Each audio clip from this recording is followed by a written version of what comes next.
আসলে যে ফোকাসটা বাইরে না হয়ে ভিতরের দিকে হয় কাল্পনিক, এই যে দেখা যাচ্ছে এখানে রেখাগুলা চারিদিকে প্রতিসরণের পর দুই দিকে সরে যায়, মানে অপসারী হতে থাকে।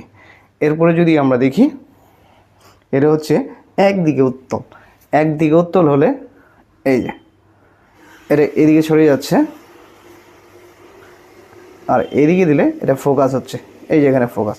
অথচ দ্বিউত্তল দিলে এই যে এই রেখাগুলো, এই ঘটনাগুলোকে যদি আমি লাইটটা অফ করে দেখাই তাহলে অসাধারণ লাগবে। ওয়াও, কি অসাধারণ ফেনোমেনন।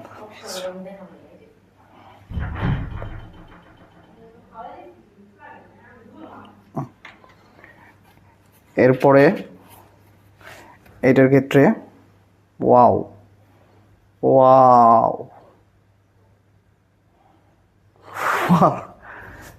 অসাধারণ।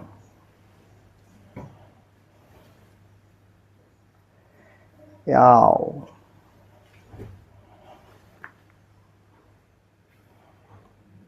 ওয়াও।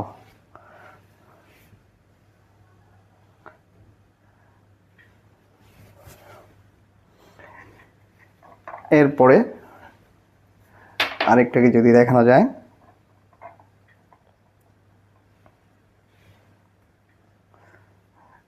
দেখো কত সুন্দর অবতল লেন্সের ক্ষেত্রে আলোক রশ্মিগুলো দুই দিকে ছড়িয়ে যাচ্ছে। যে এরপর যদি আমরা দেখি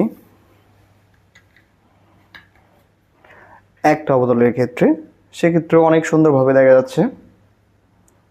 ওয়াও। আচ্ছা, এরপরে আমরা শুধু অবতলের ক্ষেত্রে যদি দেখি, উত্তল লেন্সের ক্ষেত্রে দেখি, দেখো কেমন কি সুন্দর। আমরা আসলে যদি এইভাবে দেখে দেখে পড়ালেখা করি, প্রত্যেকটা বিষয় আমাদের ব্রেনে খুব ভালোভাবে কাজ করবে এবং আমরা সহজেই জিনিসগুলো উপলব্ধি বা মনে করতে পারবো। এই যে দ্বিউত্তল লেন্সের ক্ষেত্রে কী সুন্দর ফোকাস, কীভাবে এই প্রতিসরণের উপর একটা বিন্দুতে মিলিত হচ্ছে ফোকাসে, দেখা যাচ্ছে। আচ্ছা, এরপরে যদি এই বিষয়গুলো আমরা খুব সহজেই, আর এই যে এইটা,